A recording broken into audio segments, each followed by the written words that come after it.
गुरुजी और भाई मर्दाना 7 दिन के सफ़र के बाद एमनाबाद भाई लालो के घर पहुंचे। भाई लालो अपने काम में व्यस्त थे। वह पशुओं को बांधने के लिए उपयुक्त होने वाले लकड़ी के कीले गढ़ रहे थे। जब उन्होंने दरवाजे की तरफ देखा तो पाया एक तपी साधु गले में चोला पहने और साथ में डुमेटा रबाब पकड़े खड़ा है। जब भाई लालो उठकर खड़े होने लगे तो गुरुजी ने कहा, भाई लालो बैठकर कीर्त करो।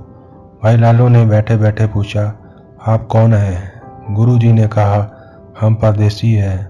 भाई लालो ने कहा, परदेसी तो सारा संसार है। गुरुजी ने कहा, लालो आप जानते हो, अगर कोई अनजान हो तो कहना बनता है तुम कौन हो, पर अगर सामने वाला जान पहचान वाला हो तो क्या कहें। भाई लालो ने कहा, करतार की करतार जाने, मुझे तो आप नानक साधु जो प्रकट हुआ है वो लगते हो। गुरुजी ने कहा, फिर पूछते क्यों हो? भाई लालो ने कहा, मेरी मत अभी कच्ची है, मैं क्या जान सकता हूँ। गुरुजी कहने लगे, कच्ची मत वाले ये नहीं कहते। भाई लालो ने कहा, आपका नाम क्या है? तब भाई मर्दाना जी बोले, इनका नाम नानक निरंकारी है और मेरा नाम मर्दाना मरासी है। भाई लालो ये सुनते ही गुरुजी के चरणों में गिर पड़े। गुरुजी ने कहा, भाई लालो आपका और हमारा एक वचन है। भाई लालो जी कहने लगे, आप अंदर की बात अंदर ही रखें, जाहिर ना करें। गुरुजी हंसे और कहा, भाई लालो कोई चीज़ छुपाए छुपती नहीं। भाई लालो ने कहा, जैसी आपकी इच्छा, और उठकर रसोई में चले गए। फिर भाई मर्दाने ने गुरुजी से पूछा, भाई लालो क्या कोई पूर्ण पुरख हैं? तब गुरुजी ने कहा, मैं आप और भाई लालो कितने ही युगों से इकट्ठे होते आए हैं। इतने में भाई लालो रसोई से बाहर आए और गुरुजी से भोजन करने के लिए निवेदन किया। गुरुजी ने कहा, भोजन बाहर ही ले आओ। भाई लालो ने कहा, आप अंदर चौके में आ जाएं। गुरुजी कहने लगे, जितनी धरती है उतना ही चौका है, आप भोजन बाहर ही ले आओ। भाई लालो ने भोजन बाहर रखकर परोसा। भाई मर्दाने ने देखा कोदरे की रोटी पर सरसों की पिन्नी है। गुरुजी जो अंतर्यामी थे मर्दाने से पूछते हैं, भाई मर्दाना खाओगे तो कहोगे। मर्दाने ने एक टुकड़ा रोटी का तोड़ा मुंह में डाला तो अमृत का स्वाद आने लगा, जैसे कोदरा अमृत बनकर अंदर बरस रहा हो। तब गुरुजी ने पूछा, मर्दाना भोजन कैसा है? भाई जी ने कहा, इसका स्वाद बयान नहीं किया जा सकता। गुरुजी ने भाई लालो से कहा, ऐसा लगता है आपने अमृत भोजन में मिला दिया हो। भाई लालो ने गुरुजी को माथा टेका और कहा, आज मेरे जन्म जन्म की मैल उतर गई है। फिर समय बीता। अब गुरुजी को भाई लालो के यहाँ रहते 3 दिन हो चुके थे। एक रात भाई मर्दाने ने गुरुजी से कहा, यहाँ के लोग हमारी बहुत निंदा करते हैं। गुरुजी ने समझाते हुए कहा, फकीरों को किसी से कोई प्रयोजन नहीं होता, जहाँ साधु मूर्त है वहाँ हमारी रहत है। तब भाई जी ने कहा, आपकी आप ही जानो, पर जब हम किसी गली कूचे से गुजरते हैं तो लोग कहते हैं, देखो शूद्र जा रहे हैं, कोई कहता है कोराही। मुझे इन बातों से बहुत दुख होता है। जब पर बात हुई तो गुरुजी ने भाई लालो से कहा, आपको करतार चिताए, अब हम चलेंगे। भाई लालो ने हाथ जोड़कर कहा, हमसे कौन सी अवज्ञा हुई है जो आप जानने की बात करते हैं? गुरुजी ने कहा, आपसे कोई अवज्ञा नहीं हुई है, पर हमसे ये संसार दुखी है। भाई लालो ने कहा, आप तो परमेश्वर की जात हो, आपसे कोई क्यों दुखी होगा? आपका नाता तो परमेश्वर और साधु संतों से है। गुरुजी ने कहा, आपकी बात तो सच है, पर यह संसार विकराल रूप है, इसका जो मन चाहता है वही करता है, परमेश्वर की कीर्ति को मानता नहीं। ऐसे संसार से करतार बचाए तो ही सुख से रहा जा सकता है। अब हमें विदा दो। भाई लालो ने हाथ जोड़कर विनती की, आप 1 महीना तो यहाँ रहें, जो रूखा सूखा है उसे ग्रहण करें, आपकी बहुत कृपा होगी। गुरुजी ने भाई मर्दाने से कहा, लालो का कहा भी मोड़ा नहीं जा सकता। भाई मर्दाने ने कहा, जैसा आपको भला लगता है आप करें। 2 दिन गुजरे तो भाई मर्दाने ने गुरुजी से कहा, आप यहाँ 1 महीने तक हैं, अगर आपकी आज्ञा हो तो मैं तलवंडी जा आता हूँ, मैं थोड़े दिनों में ही वापस आ जाऊँगा। गुरुजी ने मर्दाने को आज्ञा दी और भाई जी तलवंडी जाने के लिए विदा हुए। इसके बाद गुरुजी दिन भर जंगल में रहते और रात भाई लालो के पास गुजारते। ऐसे 15 दिन गुजर गए। उस नगर में मलक भागो नामक हरड़ खत्री शरीन रहता था। उसने ब्रह्मभोज का आयोजन किया, चारों वर्णों को न्योता दिया। जब न्योता देने वाला ब्राह्मण सबको भोज के लिए आमंत्रित कर रहा था तो उसकी नज़र गुरुजी पर पड़ी। उसने गुरुजी से कहा, मलक भागो ने ब्रह्मभोज का आयोजन किया है, आप भी दर्शन दो, चारों वर्णों को आमंत्रण है। गुरुजी ने ब्राह्मण से पूछा, हम तो फकीर हैं, हम किस वर्ण में आते हैं? ब्राह्मण बोला, पहले ही लोग तुम्हें कुराहे पड़ा हुआ कहते हैं, अगर तुम भोज के लिए नहीं आए तो मलक भागो को अच्छा नहीं लगेगा। यह कहकर ब्राह्मण वहां से चला गया। ब्रह्मभोज का दिन आया, सभी वर्ग के लोग पहुंचे पर गुरुजी नहीं गए। ब्राह्मण को जब पता चला तो उसने सारी बात मलक भागो से कही। मलक भागो ने ब्राह्मण को एक बार फिर गुरुजी को लाने के लिए भेजा। ब्राह्मण भाई लालो के घर पहुंचा। गुरुजी वहीं थे। ब्राह्मण ने गुरुजी से कहा, मलक भागो तुम्हें बुला रहे हैं। जब गुरुजी ने कहा, मलक भागो को मुझसे क्या काम है, तब अहंकार से भरे ब्राह्मण को बहुत क्रोध आया और वो वापस परत गया। उसने जाकर मलक भागो से कहा, वह नानक खत्री का पुत्र है और शूद्र के घर का अन्न खाता है, उसने आपके ब्रह्मभोज के लिए आने से मना कर दिया है। मलक भागो ये सुन क्रोध से कांपने लगा। उसने अपने आदमियों को ब्राह्मण के साथ भेजा और कहा, नानक को पकड़कर यहाँ ले आओ। ब्राह्मण भाई लालो के घर गुरुजी के पास पहुंचा और मलक भागो के क्रोध के बारे में बताया। गुरुजी ने कहा, जैसी परमेश्वर की इच्छा, और वह ब्राह्मण के साथ चल पड़े। भाई लालो भी साथ में चला। जब वह मलक भागो के घर पहुंचे तो ब्राह्मण, जिसका नाम पंजा था, उसने अंदर जाकर नानक के आने की खबर मलक भागो को की। मलक भागो ने उन्हें अंदर ले आने को कहा। पंजा ब्राह्मण गुरुजी और भाई लालो को अंदर ले आया। गुरुजी ने पूछा, मलक भागो मुझे यहाँ क्यों बुलाया है? तब मलक कहने लगा, तुम ब्रह्मभोज के लिए क्यों नहीं आए? गुरुजी बोले, हम फकीर लोग हैं, जैसे जहाँ गुजरती है वैसे ही गुजार देते हैं। यह सुन मलक भागो को बहुत क्रोध आया। उसने कहा, तपस्वियों की तरह नाम और रहन सहन रख रखा है, शुद्ध तनखान के घर का अन्न खाते हो और ब्रह्मभोज पर भी नहीं आते, तुम्हारी इन बातों को क्या समझा जाए? गुरुजी ने मलक भागो से कहा, तुम क्या खिलाओगे? तब मलक भागो ने पंजे ब्राह्मण से कहा, तपस्वी को खाना खिलाओ। गुरुजी ने पीछे मुड़कर देखा तो भाई लालो भी वहीं खड़े थे। गुरुजी ने कहा, आप भी कुछ खाने को ले आओ। भाई लालो भागकर घर पहुंचे और कोदरे की रोटी जो घर में पड़ी थी बांध कर ले आए। उधर पंजे ब्राह्मण ने भी लूची कचौरी परोस दी थी। गुरु नानक ने तब अपने दाएं हाथ में भाई लालो की लाई कोदरे की रोटी पकड़ी और बाएं हाथ में मलक भागो की लूची कचौरियाँ। मलक भागो और सब लोग जो भोज के लिए आमंत्रित थे गुरुजी की ओर ध्यान लगाए देख रहे थे।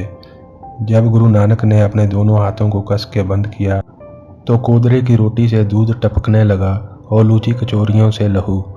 गुरुजी ने मलक भागो से कहा, तुमने आदमियों के लहू का ब्रह्मभोज किया है और उसकी रोटी हमें खिला रहे हो। लालो की रोटी से मेहनत से की गई कृत कमाई का दूध टपका है। मलक भागो को ये देख बहुत क्रोध आया पर वो कुछ ना कर सका। गुरुजी और भाई लालो घर वापस आ गए। समय अपनी चाल चलता रहा। अहमदाबाद में एक पठान भी रहता था जो मलक भागो का मित्र था। एक दिन उसका जवान पुत्र बीमार पड़ गया। उसने बहुत दवा दारू करवाया पर फर्क ना पड़ा। जब हालात हाथ से निकलते देखे तो उसने मलक भागो को बुलावा भेजा। मलक भागो जब पहुंचा तो पठान ने कहा, कुछ उपाय करो, बेटे के स्वास्थ्य में कोई फर्क नहीं पड़ रहा है। मलक भागो ने कहा, खान जी आप किसी कामल फकीर को पकड़ो तभी आपका बेटा अच्छा होगा। पठान ने कहा, यहाँ कामल फकीर कौन है, उसे कैसे ढूंढा जाए? तब मलक भागो ने सब फकीरों को पकड़कर लाने की सलाह दी।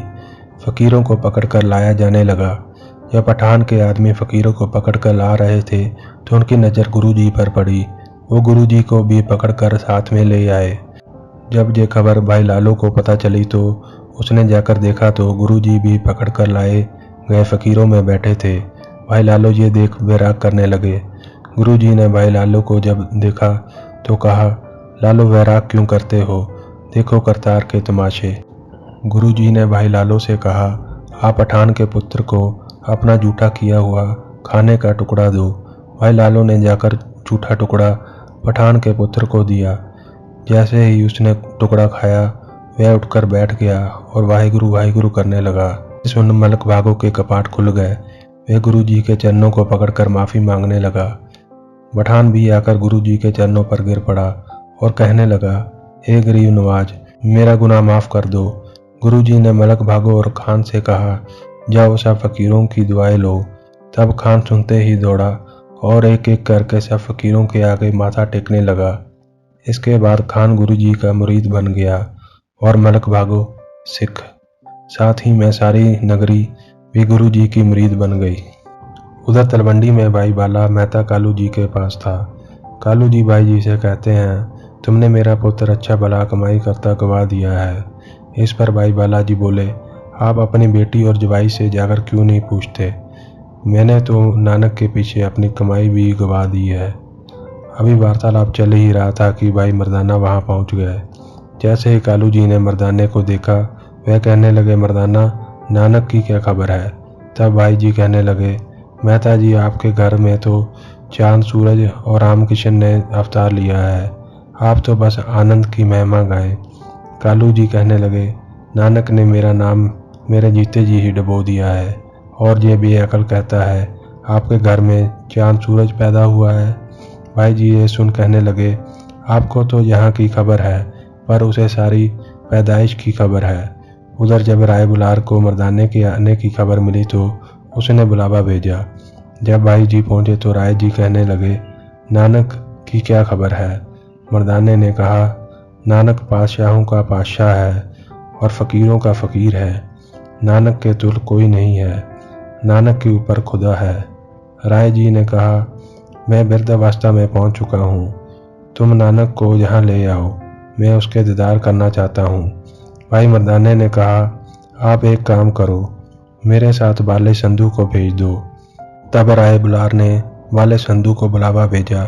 जब भाई बाला वहां पहुंचे तो राय जी ने कहा, मर्दाने के साथ जाओ और नानक को कहना, राय कहता है कि एक बार खुदा के वास्ते मुझे दर्शन दो। फिर भाई मर्दाना और भाई बाला अहमदाबाद की तरफ चल पड़े। वहां पहुंचकर उन्होंने गुरुजी से कहा, राय बुलार वृद्धावस्था में पहुंच चुका है और वो आपके दर्शनों के लिए रास्ता देख रहा है। गुरुजी ने कहा, राय जी के एहसानों का भार मेरी गर्दन पर है, चलो उतार आते हैं। यह सुन बाला संधू और मर्दाना मरासी बहुत खुश हुए। गुरुजी ने भाई लालो से कहा, हम तलवंडी जा रहे हैं। भाई लालो ने कहा, अभी तो 25 ही दिन हुए हैं, 1 महीना भी पूरा नहीं हुआ। तब भाई बाले ने कहा, 5 दिन फिर आकर रह लेंगे। इसके बाद गुरुजी ने भाई लालो से विदा ली। गुरु नानक, भाई बाला और भाई मर्दाना तीनों अहमदाबाद से 10 दिन की यात्रा के बाद तलवंडी पहुंचते हैं। गुरुजी ने चंदूभान के कुएं के पास डेरा लगाया। चंदूभान जी भाई बाला जी के पिता थे। जब कालू जी को इसकी खबर मिली तो भाई लालू और अम्मा बीबी को लेकर वहां पहुंचे। वह जब वहां पहुंचे तो देखते हैं गुरुजी के सिर पर एक 4 गज का कपड़ा है और एक चद्दर ऊपर ओढ़ी हुई है। एक और कपड़ा सिर पर रखने वाला हाथ में पकड़ रखा है, एक कपड़ा नीचे लपेट रखा है। कालू जी को यह देख बहुत क्रोध आया। तब लालू जी ने कहा, भाई जी, आप और मैं दोनों शिवराम के पुत्र हैं और एक ही माता बनारसी के पेट से पैदा हुए हैं, इसलिए मेरे और आपके बीच कोई फर्क नहीं है, तो मैं जाकर बात करता हूँ। तब भाई लालू जी ने आगे चलकर नानक जी से कहा, मैं तुम्हारा चाचा हूँ, मुझ में और तुम्हारे पिता में कोई ज़्यादा फर्क ना समझो और मेरी बात मानकर घर चलो। गुरुजी ने कहा, हमारा तो अब एक ही घर है। ये सुन अम्मा बीबी ने गुरुजी के पैर पकड़ लिए और घर चलने की विनती की। तब गुरुजी ने कहा, अब खिमा हमारी माता है, संतोख पिता, सत्य हमारा चाचा, जिनके संग हमने मन को जीत लिया है। परमेश्वर का वह हमारा भाई है जो सदा संग रहता है और हमारी बेटी धीरज है। शांति हमारी सखी सहेली है और बुद्धि हमारी शिष्या है। एकंकार हमारा पति है जिसने ये दुनिया बनाई है। अब इनका त्याग कर किसी और संग लगना तो दुख पाने की तरह है। यह सुन लालू ने कहा, अगर घर नहीं चलना तो एक बार राय बुलार से ही मिल लो, वो बहुत वृद्ध अवस्था में है गुरुजी उठ खड़े हुए और सबके साथ राय जी के घर पहुंचे। राय जी ने गुरुजी को देखा तो हाथ जोड़कर कहने लगा, मेरा उद्धार करो। गुरुजी ने कहा, आपका उद्धार हो चुका है, जहाँ मैं हूँ वहीं आप हैं। राय जी ने इस पर कहा, मैं ये तभी मानूंगा अगर आप अपने पैर मेरे सिर पर रख दो। तब गुरुजी राय जी के पास बैठे और राय जी ने उनके पैर पकड़कर अपने सिर पर रख दिए। फिर राय जी ने अपने ब्राह्मण उमेदा को बुलाकर भोजन का प्रबंध गुरुजी के लिए करने को कहा। राय जी ने गुरुजी से पूछा, आप किस तरह का भोजन करेंगे? गुरुजी ने कहा, जैसा परमेश्वर भेजता है हम वैसा ही खाते हैं। तब राय जी ने कहा, अगर आपकी इच्छा हो तो बकरे का मांस पका लिया जाए। इस पर गुरुजी ने कहा, जो आपकी खुशी हो वही हमें अच्छा है। तब राय जी ने उमेदा से कहा, बकरे का मांस पकाओ। सुधा नामक ब्राह्मण बर्तन ले आया। राय जी ने कहा, पहले कुछ मीठा खाने को दो। अम्मा बीबी ने राय जी से कहा, किसी तरह नानक को रोक लो। तब राय जी ने गुरुजी को रोकने की बहुत कोशिश की, पर गुरुजी ना माने। गुरुजी भाई बाले और मर्दाने के साथ अहमदाबाद भाई लालो के यहाँ पहुँचे। भाई लालो ये देखकर बहुत खुश हुआ। गुरुजी ने वहाँ 5 दिन बिताए और विदा ली। गुरुजी बंगाल के शहर ढाका में पहुँचते हैं। वहाँ जब कुछ खाने को ना मिला तो गुरुजी पवन का आहार करते रहे। एक दिन जब भूख बर्दाश्त के बाहर हो गई तो भाई मर्दाने ने कहा, मैं भूख से मर रहा हूँ। जब गुरुजी ने भाई जी की हालत देखी तो कहा, ये जो जंगली बूटियाँ उगी हैं, इनके ऊपर जो छोटे छोटे फल लगे हैं उन्हें खा लो। भाई मर्दाने ने गुरुजी का हुक्म मानकर हिचकिचाते हुए जब फल तोड़कर खाए तो मुंह में अमृत का स्वाद आने लगा। भाई मर्दाने ने पेट भरकर फल खाए। गुरुजी ने भाई जी से कहा, इन्हें साथ मत बांध लेना, पर भाई जी ने चुपके से कुछ फल साथ में बांध लिए। गुरुजी वहाँ जगह छोड़कर आगे बढ़ने लगे। जब दोनों ने काफ़ी रास्ता तय किया तो भाई मर्दाने को फिर से भूख सताने लगी। भाई जी ने सोचा क्यों ना फल निकाल कर खाए जाएं। तब उन्होंने चुपके से फल निकाले और खाने के लिए मुंह में डाल लिए। फल को चबाते ही भाई मर्दाना वहीं गिर पड़े और तड़फने लगे। गुरुजी जो सब जानते थे यह देख हंसने लगे। जब भाई जी ने कहा, मैं मर रहा हूँ और आप हंसते हैं, तो गुरुजी ने कहा, मैंने मना किया था कि साथ में मत बांधना, तुमने बांधा और खा भी लिया। वो आग का पौधा था जिसका फल तुमने खाया था। फिर गुरुजी ने वहाँ उगी हुई और बूटियों से फल तोड़े और भाई जी को खिलाए। इन्हें खाते ही भाई जी उठकर बैठ गए। फिर गुरुजी और भाई मर्दाना आगे चलते हैं। काफ़ी आगे चलने पर उन्हें एक सराय दिखाई दी जो वहाँ के राजा ने समुंदर में एक टापू पर मुसाफिरों के आराम के लिए बनाई थी। जब गुरुजी उससे और चलने लगे तो भाई जी वहीं रुक गए। भाई जी ने कहा, मैं आपके साथ और आगे नहीं जा सकता, आप मुझे यहीं से विदा कर दें। गुरुजी ने भाई जी को बहुत समझाया, यहाँ बहुत खतरा है, आप हमारे साथ ही रहो। भाई बाले ने भी बहुत कोशिश की, पर भाई जी नहीं माने और विदा लेकर वहाँ से वापस चले गए। गुरुजी उस दिन वही जंगल में बैठे रहे। जब दोपहर गुजरे तो गुरुजी ने कहा, भाई बाला, मर्दाने को राक्षस ने पकड़ लिया है और कड़ाही में तलने जा रहा है। गुरुजी उठ खड़े हुए और भाई बाले के साथ अदृश्य होकर राक्षस की गुफा के पास जा पहुंचे। कड़ाही में तेल खोल रहा था। गुरुजी और भाई बाला वहां एक तरफ होकर सब देखने लगे। भाई बाले ने कहा, हम यहाँ क्यों छुप कर खड़े हैं, वहाँ जाकर मर्दाने को बजाते क्यों नहीं। तब गुरुजी ने कहा, देखो परमेश्वर क्या करता है। राक्षस जिसका नाम कोडा था भाई मर्दाने को जिंदा पकड़कर कड़ाहे के पास ले आया।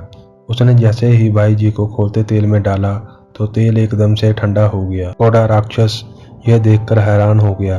उसने नीचे देखा तो आग भी बुझ गई थी। गुरुजी तब सामने आए और राक्षस से कहा, तुम इसे खा क्यों नहीं रहे, ऐसे क्यों पकड़ कर रखा है। कोडा राक्षस ने आवाज़ सुन गुरुजी की तरफ देखा तो हैरान रह गया। उसने पूछा, तुम लोग कौन हो और यहाँ तक कैसे पहुँचे। तुम्हारे आने से तपता हुआ कड़ाहा ठंडा कैसे हो गया और आग कैसे बुझ गई। फिर कोडा राक्षस को समझते देर न लगी, ये कोई देव पुरुष हैं। वह गुरुजी के पैरों पर गिर पड़ा, माफ़ी मांगने लगा। उसने कहा, आपके दर्शनों से मेरा उद्धार हुआ है। तब कोडा राक्षस भागकर जंगल में गया और बहुत सारे मेवे ले आया। उसने मेवे गुरुजी के आगे रखे। गुरुजी ने भाई बाले से मेवे बांटने के लिए कहा। भाई जी ने मेवे 3 हिस्सों में बांटे। एक हिस्सा गुरुजी के आगे रखा, एक मर्दाने के और एक अपने। गुरुजी ने अपना हिस्सा कोडा राक्षस के आगे कर दिया। कोडा ने जैसे ही मेवे खाए उसके अंदर के कपाट खुल गए। उसका राक्षसी रूप बदल गया। भाई बाला और मर्दाना ये देखकर हैरान रह गए। गुरुजी कोडा के यहाँ 7 दिन रहे और यहाँ गुरुजी ने अपनी पहली मंजी स्थापित की, जिस पर भाई कोडा जी को बैठाया गया और फिर गुरुजी ने वहाँ से विदा ली और आगे बढ़े। 47 दिन की यात्रा के बाद गुरुजी एक नगर के पास पहुँचे। उस नगर का नाम था विशंबरपुर।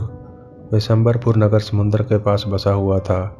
वहाँ पहुँच भाई मर्दाने ने गुरुजी से कहा, मैं और आगे नहीं चल सकता, मुझे बहुत भूख लगी है। तब गुरुजी ने अपने पैर से रेत को हटाया तो वहाँ से लाल रंग का पत्थर निकल आया। गुरुजी ने कहा, भाई मर्दाना ये पत्थर ले जाकर इस नगर में बेच दो। इस नगर में एक जोहरी रहता है जिसका नाम है सालसराय।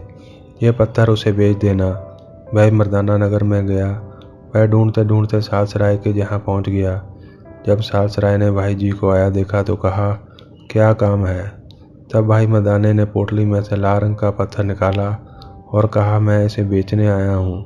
सालसराय ने लाल पत्थर हाथ में पकड़कर ध्यान से देखा तो उस पर कुछ लिखा हुआ था। जब उसने पढ़ा तो देखा उस पर लिखा था, जो भी इसे बेचने आए उसे 100 रुपये दे दिए जाएं, चाहे वो इसे बेचे चाहे ना बेचे। जोहरी ये पढ़कर बहुत हैरान हुआ। उसने लाल पत्थर अपने पास रखा और भाई जी को 100 रुपये दे दिए। सालसराय ने भाई मर्दाने से कहा, इस पर लिखा है, जो इसे बेचने आए उसे 100 रुपये दे दिए जाएं, वो इसे बेचे चाहे ना बेचे। तुम्हारा पत्थर हमारे पास मांत पड़ा हुआ है। भाई मर्दाना 100 रुपये लेकर गुरुजी के पास पहुंचता है और सारी बात बताता है। तो गुरुजी ने कहा, भाई मर्दाना, वो लाल पत्थर परमेश्वर का नाम है। उस जोहरी ने बिना मोल भाव किए जो 100 रुपये दिए हैं वो इस नाम की वजह से ही दिए हैं। अब ये तुम पर है। अगर तुम्हें भूख और तकलीफ़ें कबूल हैं तो इसे वापस रख लो, नहीं तो इसे बेच दो। भाई मर्दाना समझ गए और कहा, मैं इसे बेचूंगा नहीं। भाई जी जोहरी के पास गए और उससे कहा, ये अपना 100 रुपया रखो और मुझे मेरा लाल पत्थर वापस कर दो। सालसराय ने भाई जी को लाल पत्थर वापस कर दिया, पर 100 रुपये को वापस लेने से इनकार कर दिया।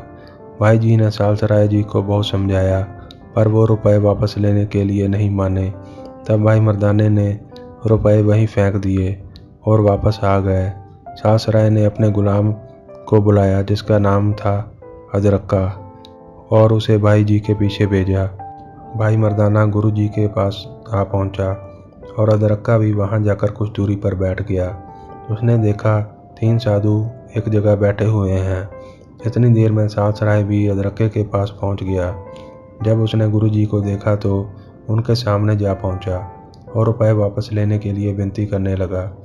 गुरु जी ने कहा, हमने तो इसे बेचा नहीं, तो रुपए किस काम के? सालसराय ने कहा कि मैं कुछ नहीं जानता। यहाँ आकर मैं बहुत हैरान हुआ हूँ।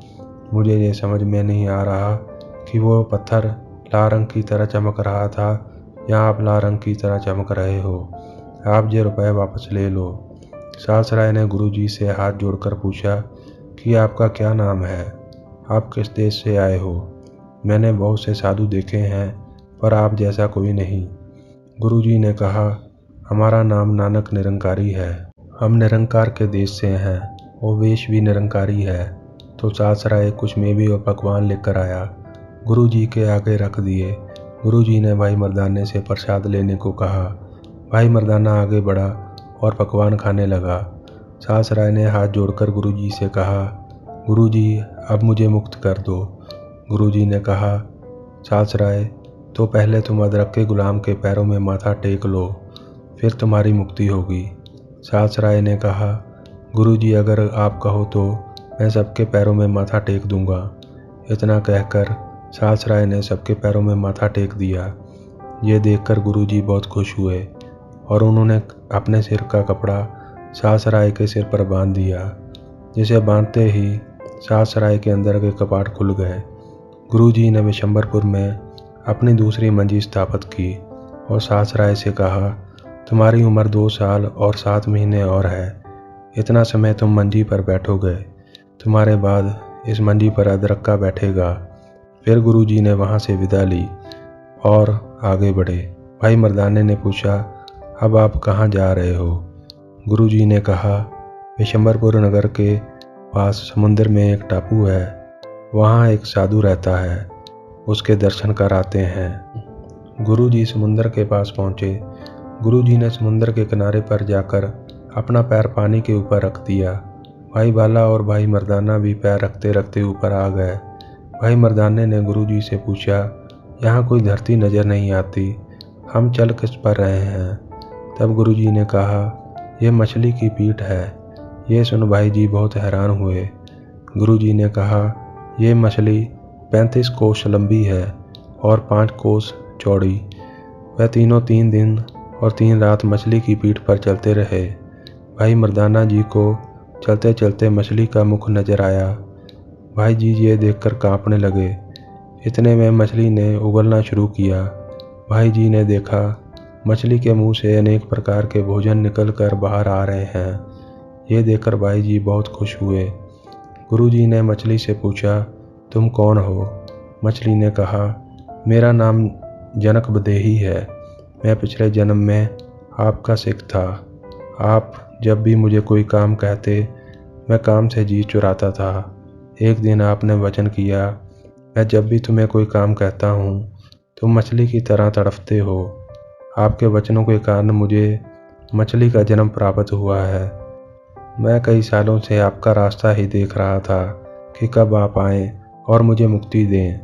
गुरुजी ने कहा, कल तुम्हें मछली के जन्म से मुक्ति मिल जाएगी। मछली ने अर्ज की, जब तक मुझे मुक्ति नहीं मिल जाती, आप मेरे साथ ही रहिए। गुरुजी अगले दिन तक मछली के साथ ही रहे। अगले दिन सवा पहर दिन चढ़ा और मछली ने देह त्याग दी।